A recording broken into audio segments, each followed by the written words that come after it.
Allah-u Teala'ya nispetle yakınlaşma ifadeleri mekanla alakalı değildir, sınırla alakalı değildir.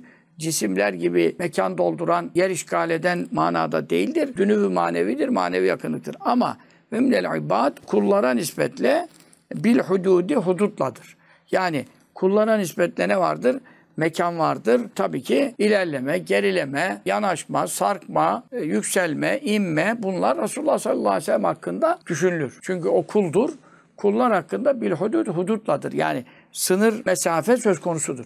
Ama Allah-u Teala ile alakalı noktada ona yakınlaşıyorum derken Allah-u Teala bir yerde duruyor da sen o yere yaklaşıyorsun haşa manası yoktur. Çünkü Allah-u Teala'nın haddi, onu sınırlayan bir cihet, bir yön, altı yön diyoruz ya.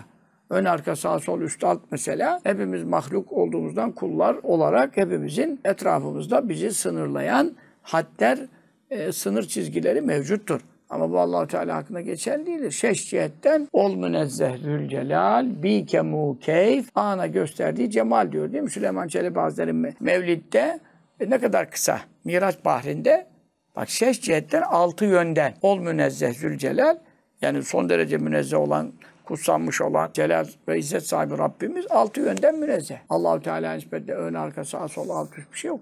Çünkü Allah-u Teala'nın varlığına nispetle hiçbir şey var değil ki.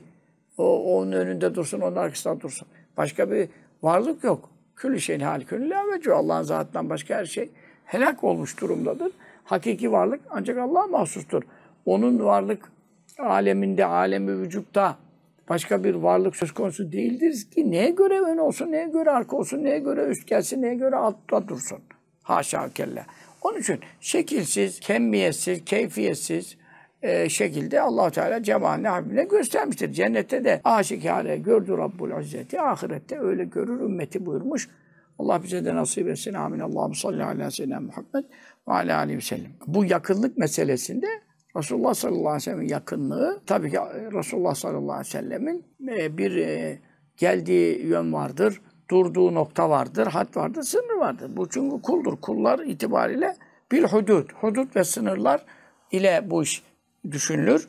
Ama Allah-u Teala ile ilgili bir had ve sınır asla tayin edilemez ve zaten onlardan münezzehtir.